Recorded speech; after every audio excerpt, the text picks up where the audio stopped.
May I invite the witnesses to come forward to the witness table?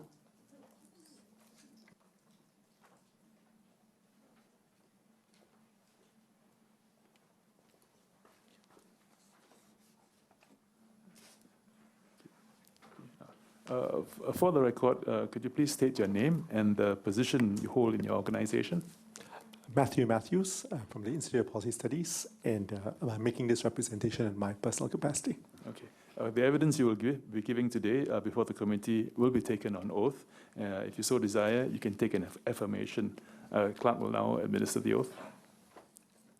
Please rise. Hold the Bible in your left hand and raise your right hand. Please recite the oath. I, Mathew Mathews, swear that the evidence which I shall give before this committee shall be the truth, the whole truth, and nothing but the truth. So help me God. You may be seated, please. Welcome to the public hearing for the Select Committee on Deliberate Online Falsehoods. The focus of today's evidence gathering session is for you to, for us to put questions to you. Now, you have taken a solemn obligation to answer our questions truthfully. And I now call on Dr. Janil, who will lead the questions. Dr. Janil. Good morning, Dr. Mathews. Morning. We know that you've been examining issues related to social cohesion for some time, and you've had some experience with some large-scale surveys and subjects such as the fault lines, race, religion, immigrant status. If I could just take you through the written submissions and some of the salient points. Page 1, paragraph 3, you explain that the reason for your representation is to contextualize why race and religion cannot be taken for granted in Singapore, and that you then go on to express that you feel that policy is necessary to safeguard against potential threats that could result in fracturing Singapore society. That's right. And I think your starting position is that the differences that we have, whether they're racial differences, ethnic differences, cultural differences, religious differences, still matter. But you make the point that these differences, racial, religious, and linguistic differences, have been so far well managed. And you allege that some of the explanation is due to various policies. You've quoted the Ethnic Integration Policy in Housing and the Maintenance of the Religious Harmony Act. Yes. But then on page 2, you go on to note the existence of harmonious relationships between different communities. But you draw the point that, and I quote, "This does not mean that there are no misperceptions or prejudices about different groups in the population." Yes. And to support this, you've relied on some studies, some findings from the Channel News Asia IPS study on race relations in 2016, so quite contemporary. Yes. 2,000 Singaporean citizens and permanent residents were surveyed, and 44% of the respondents agreed that people from some races compared to others are more violent. 46% of respondents said that people from some races are not as friendly as compared to others, and a similar percentage said that people from some races are more likely to get into trouble as compared to others. That's right. 56% of the respondents thought that Singaporean Chinese are racists, and 53% thought the same about Singaporean Malays, and 49% thought that of Singaporean Indians. Yes. And more respondents perceived new migrants as racist. Your assessment on the basis of your work as well as this study is that Singapore is not a race-blind society today. That's right. And that these differences affect how we engage each other at work and in our social settings. So you then move on to what you call the slow drip effect. You argue that it's not right to think that interference through falsehoods only occurs, and I quote, "in the lead up to and during elections." And to illustrate your point, in page 2 on the last paragraph, you talk about the February 14th shooting in a school in Florida. You said that gun control is an issue and that polarizes Americans from both ends of the political spectrum, and that there are fake Facebook and Twitter accounts that amplify certain points in the discussion on gun control. I want to just ask you a little bit about this point. You describe this under the slow drip effect, but what you describe is a sudden catastrophic event. Could you just put this in the context of what you believe is the slow drip that led to this point? The idea is that you already have a kind of belief, a polarized kind of camp within the United States. And obviously, I mean, there have been different kinds of attempt bit by bit to undermine or raise kind of tensions. And I mean, when you have the chance of bots working in this process, they can amplify certain points of the discussion. So some points become amplified. So then as somebody who has been hearing these information over a long time, now what you have is that, I mean, I might have some views about it. Maybe my emotions of it is still not extremely high about it, but now when you amplify this, there's a kind of confirmation, and then it becomes even stronger. So that's how I see that.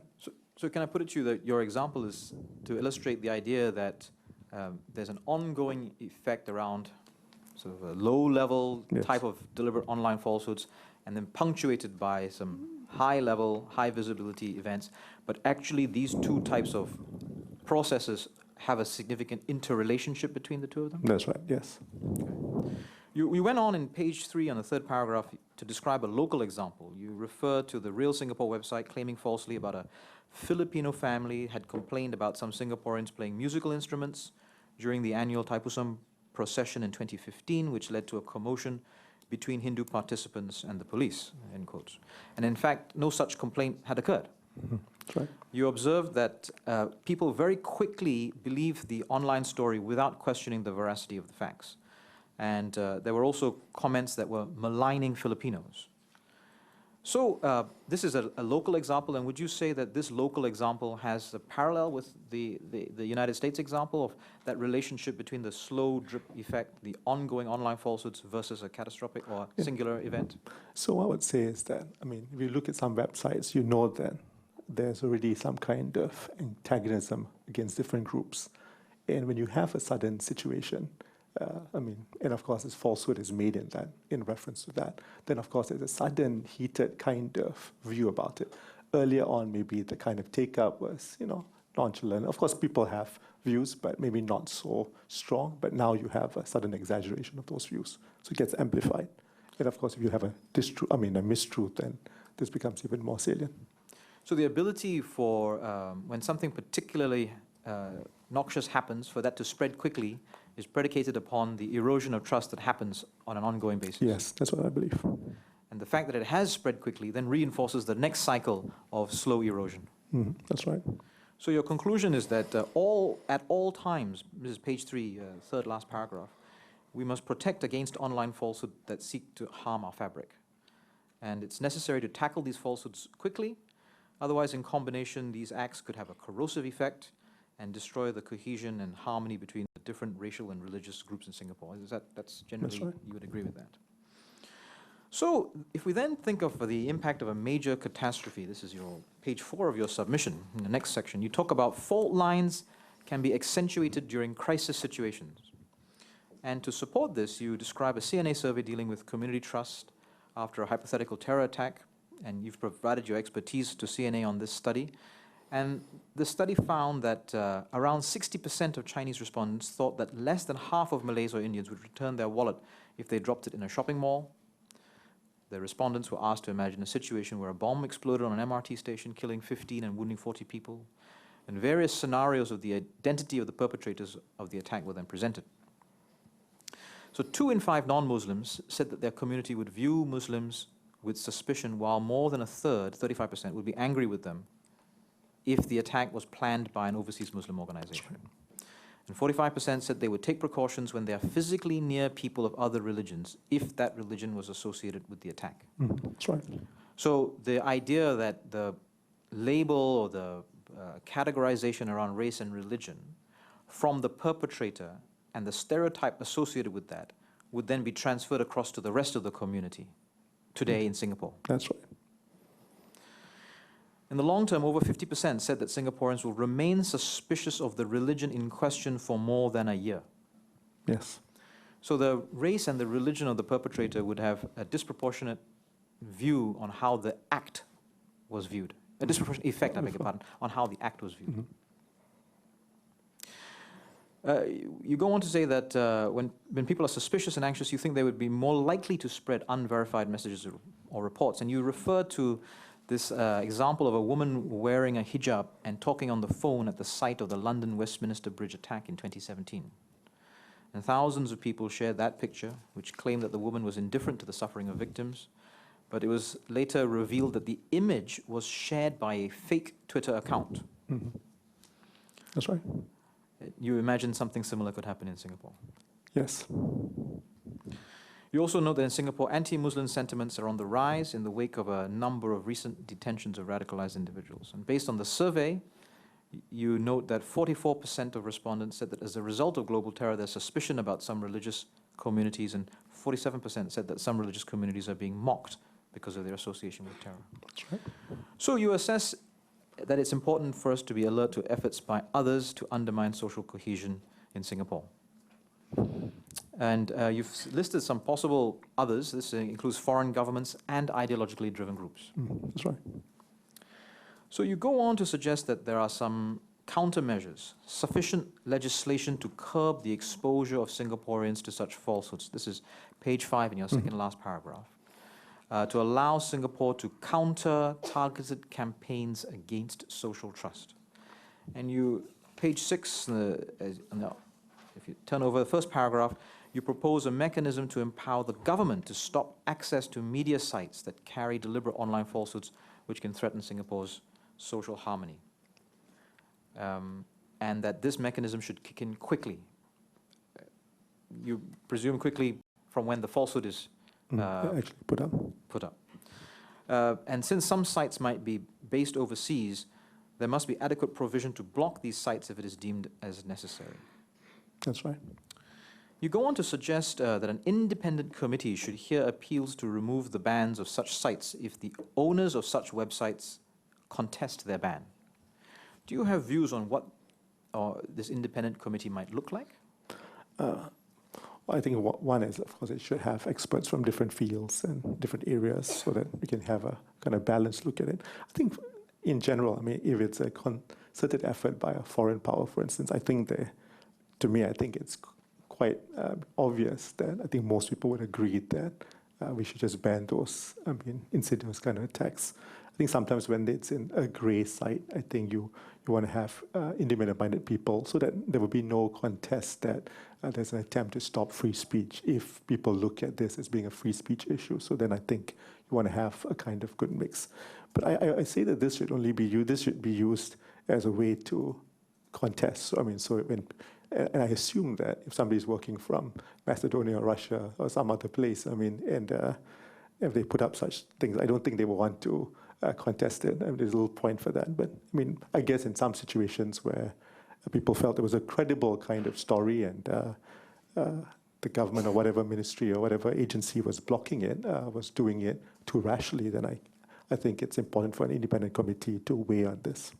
So your position is that such a committee need not apply itself to every instance of deliberate online falsehoods, that there would be some threshold or test under which this committee's work would be necessary, and in other circumstances it would not be necessary. Yes. Do you foresee that potentially the courts could play the role of this independent committee? I'm not legally trained to make that a point, but I'm wondering about of course, I think the issue is it's about a question about the level of a potential harm. I'm talking about very contested type of I understand. statements. Yeah. So that was the first point, that you would need some form of process, but it would not need to apply to every single instance of deliberate online falsehood. That's one issue. Yes, that's right. But once you decide that a body needs to deal with deliberate online falsehoods, do you imagine that the courts could play that role? It's possible. I think courts can call on witnesses and things like that, so depending on how the process is done. So the courts could call witnesses and also has recourse to bring in experts and make some sort of deliberation. You've also, in page 6 on your third paragraph, suggested possible mandatory training for people who share articles which are actually false. What type of training do you have in mind? Well, I think the exact level of it, I'm coming from the fact that at some stage there needs to be some discipline when it comes to passing information. And of course, the latest MIT study and others do know that when you pass on information, it can go in a vengeance, especially if something triggers one's emotion. You can see the spread and the potential harm of it can be quite substantial. So in that kind of case, I think it's helpful for people, especially in Singapore, to be responsible about what you post.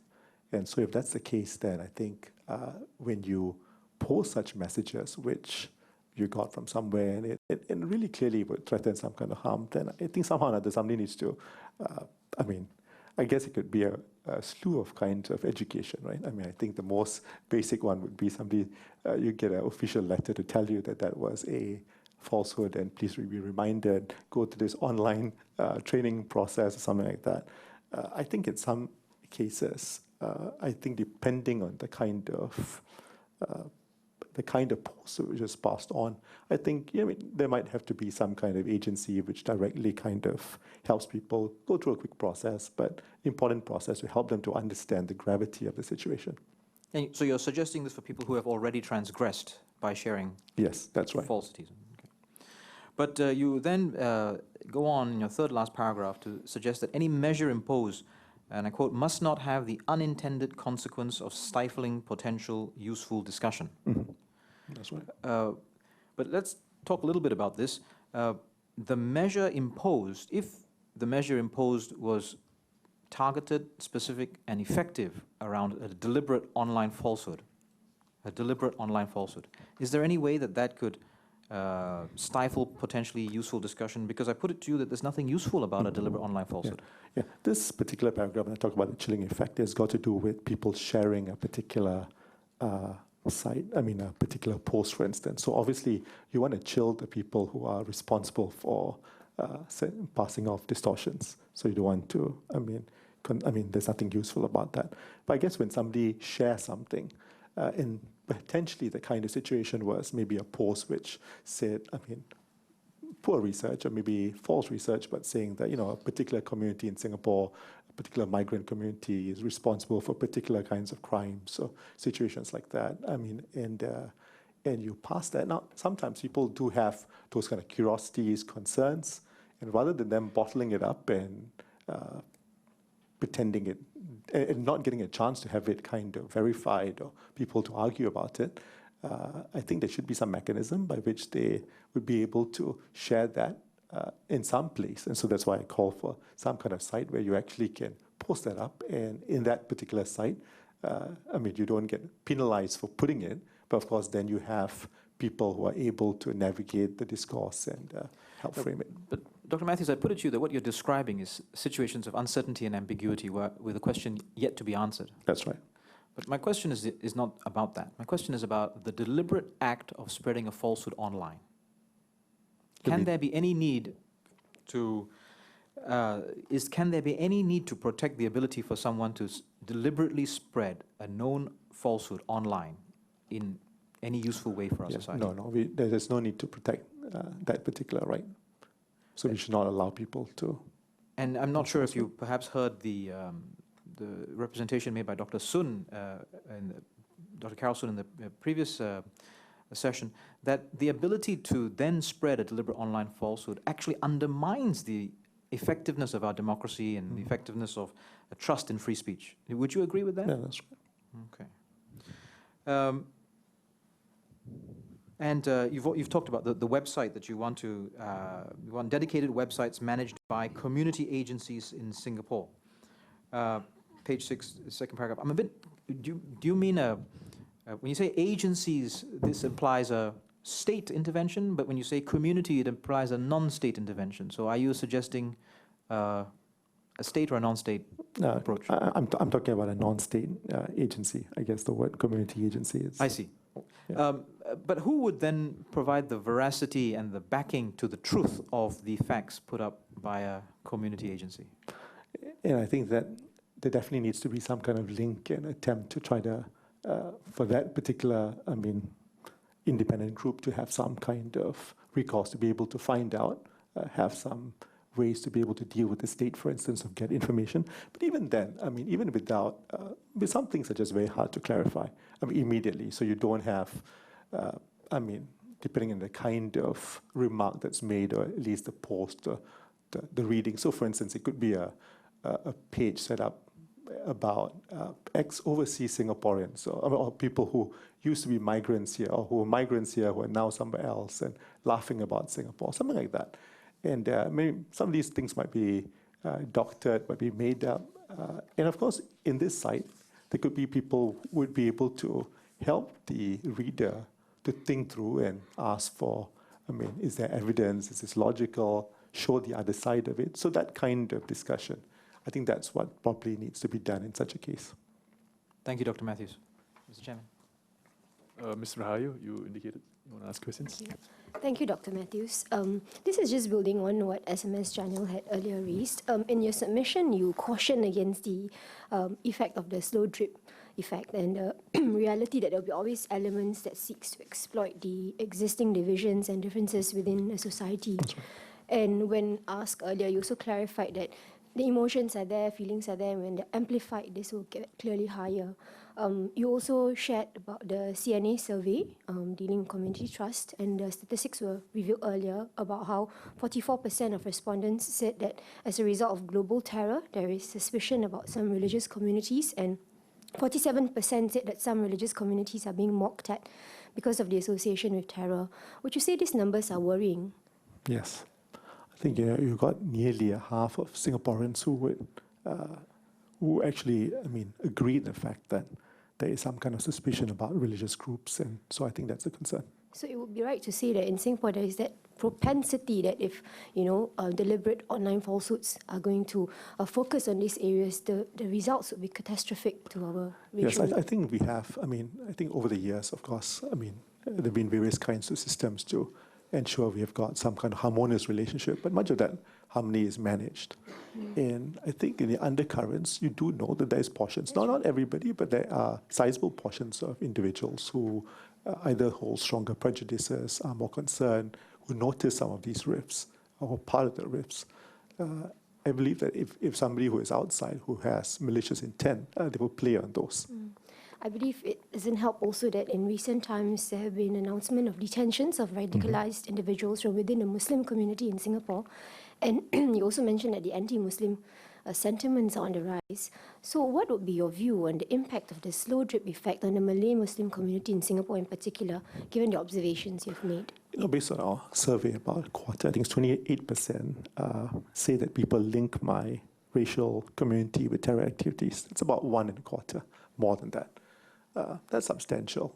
Over time, I think when the different sites, we hear from young Malay Muslims who commonly are on the websites, what they feel are accusations leveled against them. It's kind of difficult because, of course, you've got a global world where just fighting terror, and of course, somehow or another, Islam is, indicted in some form. And with that, you have a group of people who are young and savvy in the Malay community who increasingly will feel that they are being marginalized. People do not seem to, understand where they're coming from. They don't understand their good intentions and things like that. I think that can make them easy bait, for instance, if there's further attempts by, let's say there are, groups from elsewhere who want to further prey and make them feel that the rest of society is against them. I think they can become easy bait. An issue of radicalization, but the impact on the larger Malay Muslim community is also quite severe. Oh, yeah. So would it be fair to say that the impact will actually be rather irreparable because there's already underlying tensions, and if you have deliberate online falsehoods that build on this, then if something happens, that trust is going to be completely destroyed?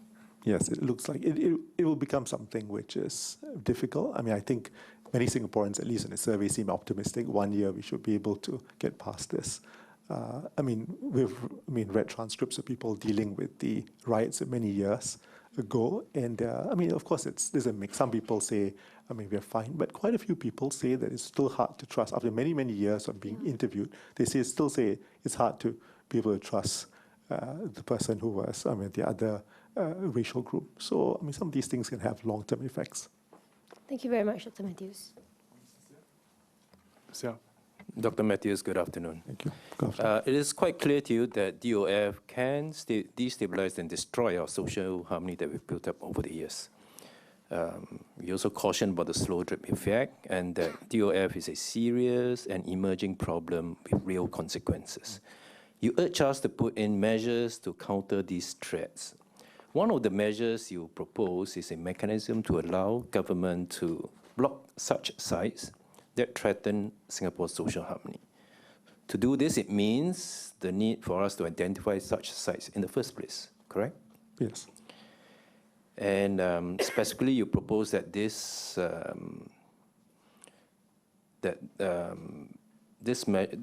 measure to block the access of local population to such sites. My question is, why confine this measure only to local population? I'm basing this idea that local population is those who are resident in Singapore. I guess you don't have jurisdiction to do this in another part of the world. So ensure in Singapore, if you are in Singapore and you're trying to access the net, access that particular page, you won't be able to do it here. As in residing here? Yes, residing here. Okay. Local as in, residing here. Okay. Not just our citizens, everybody residing. And on placing greater responsibility on individuals based in Singapore who repost or share such DOF, how do you think such measures can be put in place? I guess the technicalities are probably quite complex, and I have no idea about how exactly it can be done. I assume that, government agencies would be able to locate, for instance, in that kind of situation where people make postings. And I guess people who have lots of friends and very deep social networks should learn how to be fairly responsible when it comes to what they put out. And I assume that would be groups that you can ensure you educate as soon as possible when some of these things happen. I do, but I guess operationalizing it it is a difficult thing. I agree. It's going to be difficult, but it's something that I guess in some way the message goes out that you have to be responsible for what you repost. So how people are educated, how people are informed about it, I guess there might be various mechanisms. So, would you be able to get everybody? Unlikely. But at least to make that very clear, I think over time, people understand the gravity of the situation. They do know that this is something that I should be careful about, and it's something that the broader community accepts that it's not, or at least believes is not acceptable. So I think people will refrain from some of that. But it does require some kind of, at least attempt to police. Thank you, Dr. Mathews. That's all, Mr. Chair. Okay, if there are no other questions, I would like to thank you, Mr. Mathews, for taking time to participate and contribute to the Select Committee's process. In a few days' time, we will send you the transcript of today's proceedings. Please go through it, and if you have any minor amendments, please make the changes and send the transcript back to us. Sergeant at Arms will now accompany you out. Thank you. Thank you. Okay, I propose that we'll take a lunch break now. I suspend the meeting, and we'll resume our proceedings at 2 p.m.